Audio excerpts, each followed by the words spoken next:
시대의 사이코패스 레전드 7. 먼저 첫 번째는 일본의 사이코패스 카나에 키즈마입니다.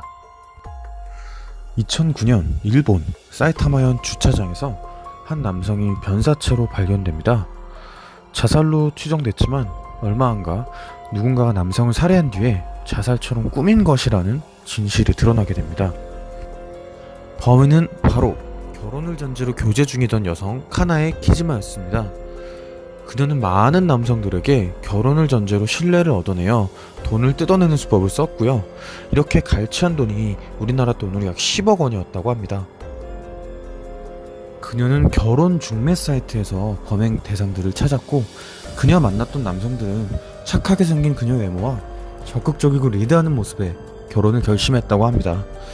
이와 같은 사건의 내막이 밝혀진 후에 키즈마는 3건의 살인과 다수의 살인 미수로 결국 사형 선고를 받게 됩니다. 시대의 사이코패스 레전드, 다음은 스타가 된 살인범 잭 운터버거입니다. 1974년 한 성매매 여성이 자신의 속옷에 목이 졸린 채 살해당하고 마는데요. 범인은 바로 오스트리아의 잭 운터버거였습니다. 어머니가 성매매 여성이었던 그는 어린 시절부터 성매매 여성에 대한 분노를 가지고 있었고, 결국 살해까지 하게 되어 종신형을 선고받게 됩니다. 운터베거는 수감 중 글 읽는 법을 배우게 되면서 재능을 찾게 됩니다. 수감 중 그가 쓴 단편소설, 시 혹은 연극이 주목을 받게 된 것인데요. 이로 인해 독자들은 그를 석방하자고 주장했으며, 유명 문학가나 여러 지식인들 또한 이 운동에 동참했습니다. 이렇게 석방 후에 여러 문학 활동을 이어간 잭 운터베거는 수많은 팬들을 거느리며 TV 출연을 하는 등 오스트리아의 스타덤에 오르게 됩니다. 그런데 그 무렵 오스트리아 곳곳에서 기이하고 잔인한 살인사건이 계속해서 일어났고, 이 모든 것이 잭 운터베거의 짓이라는 것이 밝혀졌습니다. 출소 4년 만에 11건의 살인 혐의로 재수감되었으며, 이후 스스로 목숨을 끊게 된 잭 운터베거.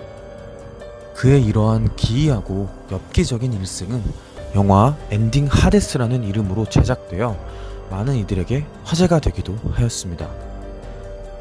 전세계 시대의 사이코패스, 다음은 엄마의 두 얼굴 거트루드 베니체프스키입니다.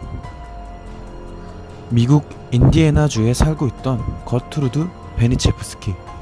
그녀는 불같은 성격으로 평소에도 자신의 친자녀들을 학대하는 것을 일삼았는데요. 하지만 이를 모르던 그녀의 지인 맥과이어가 당분간만 자신의 아이들을 맡아달라며 그녀의 자녀들이었던 실비아와 제니를 부탁합니다.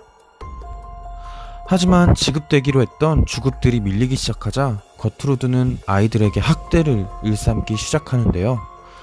실비아가 남자친구와 음란한 짓을 일삼는다며 몽둥이로 마구 때린 것은 물론, 지하실에 실비아를 가두고 성기에 코카콜라 병을 삽입하는 등의 엽기적인 학대를 계속합니다.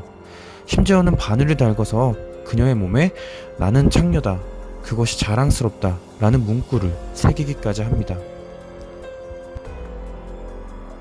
결국 계속된 학대로 숨을 거두게 된 실비아. 거트루드는 자신의 학대 사실을 숨기기 위해 실비아가 죽기 전 모든 것이 실비아의 학대가 자신의 친구들과 남자친구들이 한 짓이라는 내용으로 거짓 편지를 작성하게 합니다. 하지만 거트루드의 친딸이었던 마리의 진실 증언으로 인해 결국 그녀의 학대 사실과 그로 인한 살인이 증명되어 종신형을 선고받게 됩니다.